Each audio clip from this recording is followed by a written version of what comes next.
Hello, everyone. Thank you to eBike Conference and Expo for giving this opportunity to present on this popular topic about micromobility. We all see that the micromobility emerged as a new mode of transportation across the world. But what we have seen last couple of years, the market is going through a turbulence time. And what we try to explain through this presentation, as we all know, micromobility is not new. This is a picture of Lady Florence Norman.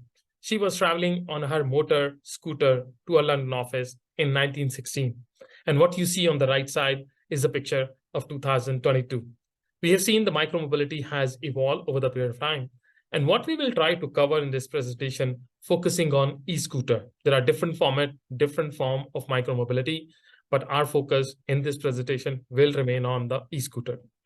The micromobility sector has been a darling of VC sector for quite some time. And we see a lot of investment going into the sector between 2018 and 2022. I just want to remind you, we saw the first micromobility scooter or e-scooter on the road in 2018 when Bird launched its service in San Francisco. So it's look very old, but this sector is just 5 or 6 years old. But what is remarkable that we have seen this sector has already raised more than $8.5 billion so far. And what we have seen that Asia was leading in terms of investment in the initial period, but slowly, Europe and North America catch up. And largely this investment went to the e-scooter, but there was some investment went to the bicycle and moped sector. This was the data presented by McKinsey. And what we also have tried to do is to explore how much money the different company has raised. And so far, Lime has been most funded company, a micromobility or e-scooter company with $1.5 billion. And there are other companies like Bolt, Bird, Pierce, BOA. They have raised more than $500 million. What trend we are seeing is that the VC investment is slowing down in the sector because of different reasons. And that we try to explore. So this slide shows how much money the VC player has invested in the micromobility sector, or I would say the e-scooter companies. And you can see there are some big, large player which has put money in the sector. The key to trend is that some of the player has invested in the different companies across the geography, like Sequoia. They invested in Bolt in Europe, but they also invested in Beam in Asia, and they also put some money in the United States. Similarly, we see some of the company which try to invest in the different player in the same region. An idea for that is how you can hedge your risk in this sector. So this was a trend all across. We see big investment coming into this player. We see some of the operators, some of the manufacturer, and some of the corporate companies are also invested money in this sector. Interestingly, what we are noticing now that the investment is drying up. Some of the company try to list on the stock market. They are not very successful so far. We see the Bird, which was listed on the stock market, it was peaked at $3 billion valuation. And now they have to delist from the New York Stock Exchange because their valuation was less than $12 million. And they couldn't able to ensure that their their market cap can remain at that level. The evolution of this sector is happening over the period of time. And what we want to share is some of the key trends which is reshaping this sector. And one of the biggest trends what we are seeing is the changing business model. What happened when the micromobility player entered into the market? They started as a B2C company. They want to work directly with the customer like Uber did initially. And their hope was that the people will quickly adopt it. And then they will have a deeper penetration in the market and they can replace a lot of short trips by the micromobility or e-scooter. Over the period of time, what we have seen that the government was much aware after their debacle how they handle the ride-hailing companies, and they try to be a little more proactive. And a lot of cities and countries came out with the regulation that how they can operate the micromobility scooter, and which forced these companies to think about changing from B2C to a B2G model and provide some services to the city and the government directly where they can ensure that their funding or their investment is secure. And one of the also reason was that the trip ticket size was so small, there was a lot of theft. And also I would say there was a lot of damages to these vehicles. The life cycle of these vehicles were very small. So the return on investment was not possible. So that's why most of the company think about, can we go to B2G model and get a contract with the government, because then they can ensure that we have a constant flow of our revenue. This is a slide just showing that how different companies around. This is a slide which is showing how different countries around the world are regulating so far this micromobility sector.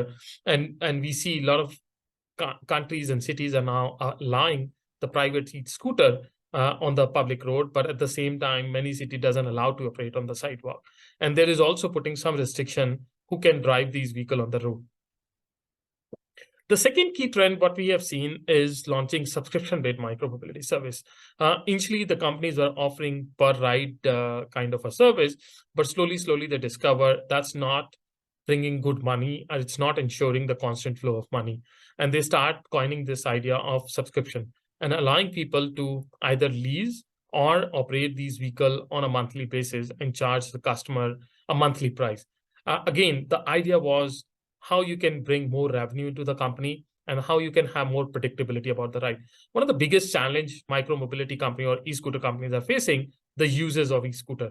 And you will be shocked to hear that some of the city, the number of rides per vehicle is only 1.4 or 1.5, which means that throughout a day, a vehicle is used only once or 1.5 times. So it's very hard to recover the money until unless you get these kind of assurance from public where they are paying you monthly basis, or you can lease them for long term. The other key trend is the integration with public transportation. And it's very important because standalone, people find it initially when the e-scooter company launched, they thought that e-scooter will replace a lot of public transit or private car rides. But over the period of time, it was realized that most of these rides are either happening, starting at the public transport station or ending at a public transport station. So it's very important for these companies to think about how they can integrate with public transportation company. Some of the city like Hamburg, they did some pilot to explore, does it make win-win for everybody? And after their 1 year pilot, they realized the station which has a good e-mobility or e-scooter service, they saw the increase in the ridership. And at the same time, the company which was providing that service also see increase in the ride.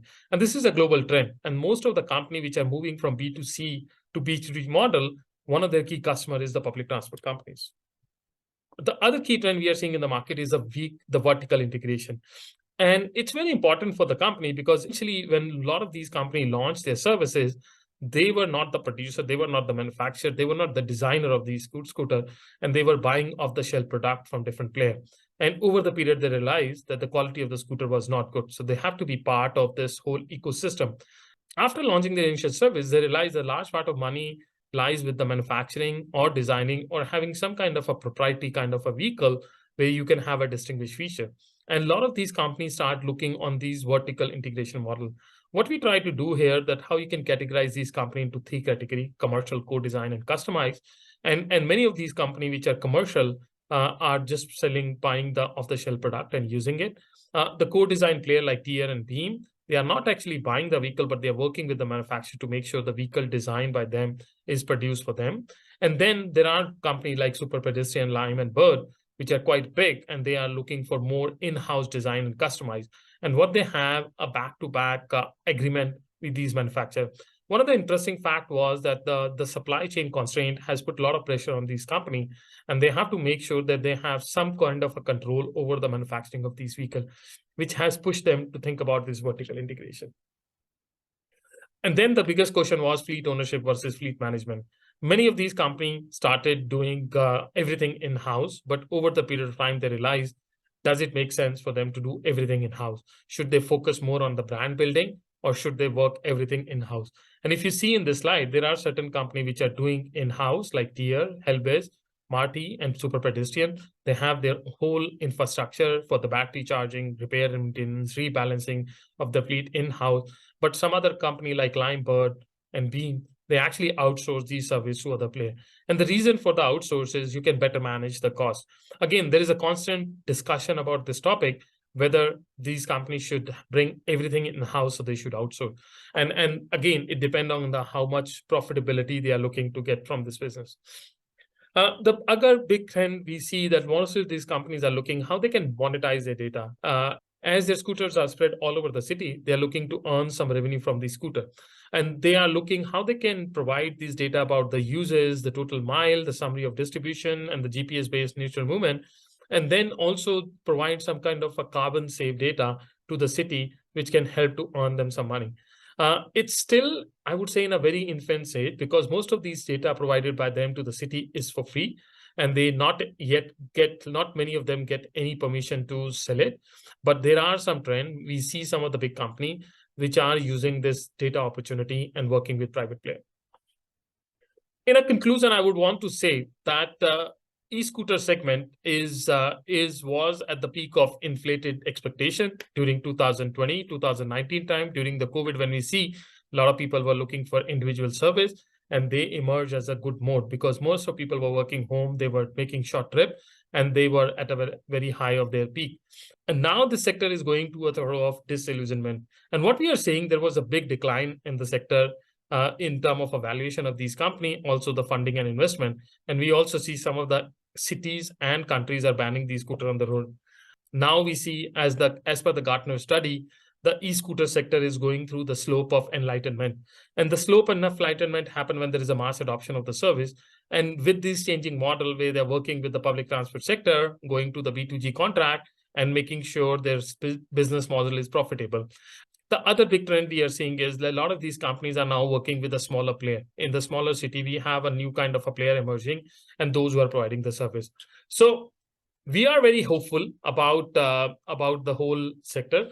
I quickly want to share Mobility Innovator. So Mobility Innovator is a platform which is trying to connect the authority operator with the angel VCs and industry startups and academia. We are trying to create this platform so that we can have a dialogue among all the key stakeholders. Thank you so much for listening to this presentation. If you have any question or any further feedback, this is my contact detail. Feel free to reach out, and I'm happy to answer your question. Thank you so much and wish you a good day.